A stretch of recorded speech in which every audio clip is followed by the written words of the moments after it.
بسم اللہ الرحمن الرحیم۔ السلام علیکم سامعین، باب علم میں خوش آمدید۔ سامعین، ہر سال BSL پر لاہور قلندر کچھ جیتے یا نہ جیتے، لیکن اس کے مالک رانا فواد کروڑوں لوگوں کا دل ضرور جیت لیتے ہیں۔ پاکستان سے محبت کرنے والا یہ ایک ایسا جنونی شخص ہے جس نے بغیر کسی فائدے کے پاکستانی سپورٹس پر ملین ڈالرز خرچ کیے۔ BSL میں لاہور قلندر کی ناکامیوں پر اکثر اس کے مالک رنجیدہ نظر آتے ہیں۔ سامعین، آج میں آپ کو بتاؤں گی کہ بظاہر بہت عام سا نظر آنے والا یہ شخص کتنا عظیم ہے، اور سڑکوں پر پھرنے والا یہ لڑکا کیسے سخت محنت کر کے ارب پتی بن گیا۔ سامعین، اس سے پہلے میں تفصیل میں جاؤں، آپ باب علم پر نئے ہیں تو باب علم سبسکرائب کریں، ویڈیو لائک اور شیئر کریں، اور کامنٹ باکس میں اپنی رائے کا اظہار ضرور کر دیں۔ جی تو سامعین، رانا فواد صاحب کی کہانی سن کر آپ کو معلوم ہوگا کہ وہ کس قدر پاکستان سے محبت کرتے ہیں۔ سامعین،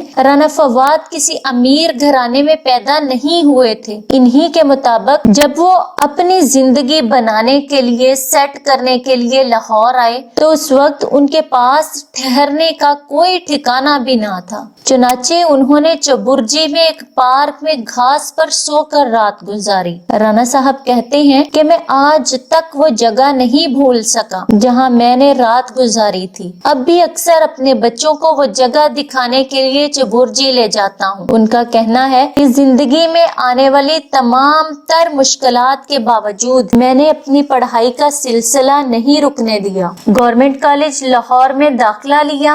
اس دور میں رانا صاحب گورنمنٹ کالج سے پیدل گلبرگ جایا کرتے تھے۔ اپنے اخراجات کو پورا کرنے کے لیے انہوں نے چھوٹی موٹی جابز سٹارٹ کر دیں۔ انہوں نے سکرپٹ لکھے، تھیٹر میں کام کیا، پھر ان جابز سے انہوں نے نہ صرف اپنے تعلیمی اخراجات پورے کیے بلکہ سیونگ کر کے خود موٹر سائیکل خریدی۔ قدرت کا کرنا کچھ ایسا ہوا کہ ان کا موٹر سائیکل چوری ہو گیا۔ اس وقت وہ بہت دکھی ہوئے، لیکن وہ مایوس پھر بھی نہیں ہوئے، ہمت نہیں ہاری اور مسلسل محنت کرتے رہے۔ لاہور کی سڑکوں پر چھوٹے موٹے کام کر کے اپنے اخراجات پورے کرنے والے شخص کی محنت رنگ لے آئی، اور تعلیم مکمل کر لینے کے بعد ان کو ملازمت کے لیے قطر جانے کا موقع مل گیا۔ انہوں نے اتنی محنت کی کہ آخرکار قطر آئل کمپنی کے مینیجنگ ڈائریکٹر بن گئے۔ ان کا کہنا ہے کہ انہوں نے زندگی میں بہت محنت کی، ہر چیز اپنی محنت کے بلبوتے پر حاصل کی، اور رب تعالیٰ نے انہیں ان کی محنت کا صلہ دیا، ان پر رحم کیا۔ آج سے 5 سال پہلے جب PSL شروع کرنے کا منصوبہ بنایا گیا تو اس وقت کرکٹ بورڈ کے چیئرمین نجم سیٹھی نے ان سے قطر میں ملاقات کی۔ اب رانا فواد نے کہا کہ مجھے لاہور سے عشق ہے، اس کی گلیوں سے بہت سی یادیں وابستہ ہیں۔ یوں انہوں نے تیسری مہنگی ترین ٹیم لاہور قلندر خریدی، جس کی قیمت اس وقت 24 ملین ڈالرز تھی، جو پاکستانی روپوں میں 3 ارب سے زیادہ بنتے ہیں۔ ان کا کہنا ہے کہ لاہور کی ٹیم خریدنا دراصل اس عظیم شہر کو میری طرف سے ٹربیوٹ ہے۔ لاہور قلندر نے کبھی بھی کوئی شاندار کامیابی تو حاصل نہیں کی، لیکن رانا فواد کی محبت کی وجہ سے یہ ٹیم بہت مقبول ہے، اور لاہور قلندر کے سب سے بڑے قلندر خود رانا فواد ہیں۔ سامعین، رانا فواد نے اس وقت پاکستانی سپورٹس پر انویسٹ کیا جس وقت کوئی کھیلنے کے لیے بھی پاکستان آنے پر تیار نہیں ہوتا تھا۔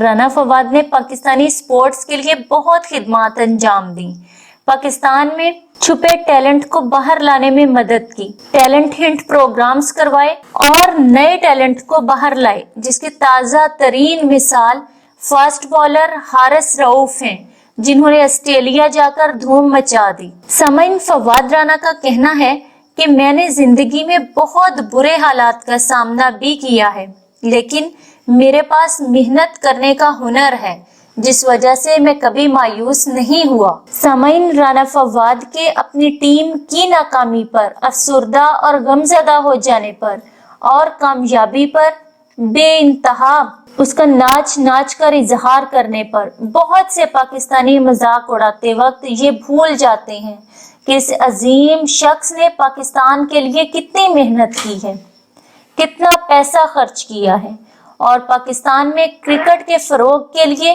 انہوں نے کتنا کام کیا ہے۔ سامعین، لاہور قلندر آپ کی فیورٹ ٹیم ہے یا نہیں، لیکن کامنٹ باکس میں رانا فواد کی محنت اور پاکستان سے محبت کو سراہنے کے لیے اپنی رائے کا اظہار ضرور کریں۔ بہت شکریہ۔ اگلی ویڈیو تک کے لیے اجازت دیجیے۔ اللہ حافظ۔